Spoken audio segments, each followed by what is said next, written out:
Kota tanpa buku. Pernahkah kau ke toko buku, perpustakaan, atau taman bacaan?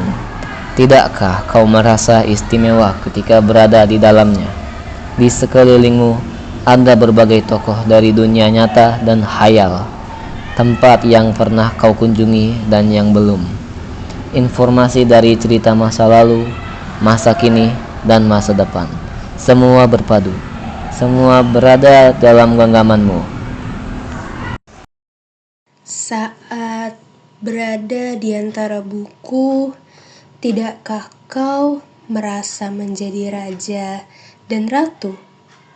Ruang dan waktu seolah menyatu tanpa batas. Kau bisa terbang, melintasi sekat negara, dan melewati berbagai zaman. Kau bisa menyelam ke dalam samudra, melayang di angkasa, bercanda dengan aneka satwa, dan berkelana di tengah padatnya kota, juga di rimba raya. Kau tahu, buku jendela dunia, kunci pengetahuan, dan pintu wawasan. Mama Tata sang proklamator berkata, "Aku rela dipenjara asalkan bersama buku, karena dengan buku aku bebas." Melalui buku, manusia terbebas dari ketidaktahuan. Tempat-tempat yang dipenuhi buku adalah harapan, berkembangnya pengetahuan dan wawasan. Apa jadinya jika kota tanpa buku? Pantaskah dia disebut kota?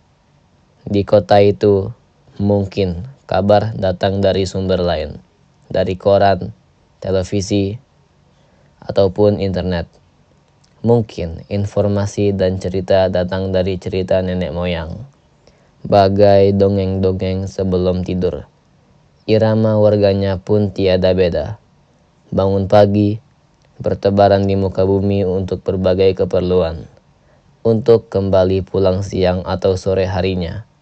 Setelah itu, mereka berangkat tidur dan memulai lagi hari berikutnya. Semua serupa. Di kota itu mungkin ada bangunan bernama perpustakaan. Di dalamnya buku-buku berderet dalam rak yang tak terjamah. Tiada tangan meraih dan membuka halaman demi halaman dengan sukacita.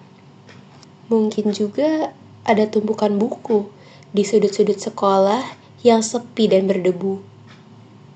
Jarang dikunjungi, jarang dibaca. Buku-buku di sana teronggok tanpa nyawa. Bagaimana dengan kotamu? Mungkin kau tinggal di tengah kota yang megah atau di gang sempit di desa terpencil, di sisi pesisir atau di kaki gunung. Adakah perpustakaan, taman bacaan, atau toko buku di dekat rumahmu? Jika ada, apakah tempat itu menjadi wadah berkumpulannya anak-anak dan warga? Menjadi pusat perkembangan wawasan dan pengetahuan? Atau hanya menjadi pajangan? Maukah kau menjadi orang yang menghidupkannya?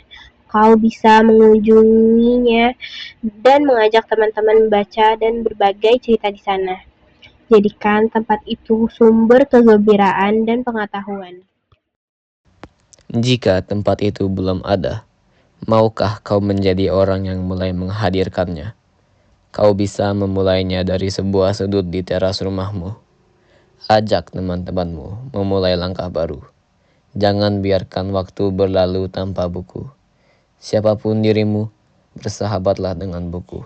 Dia akan menjadi teman setiamu sepanjang waktu.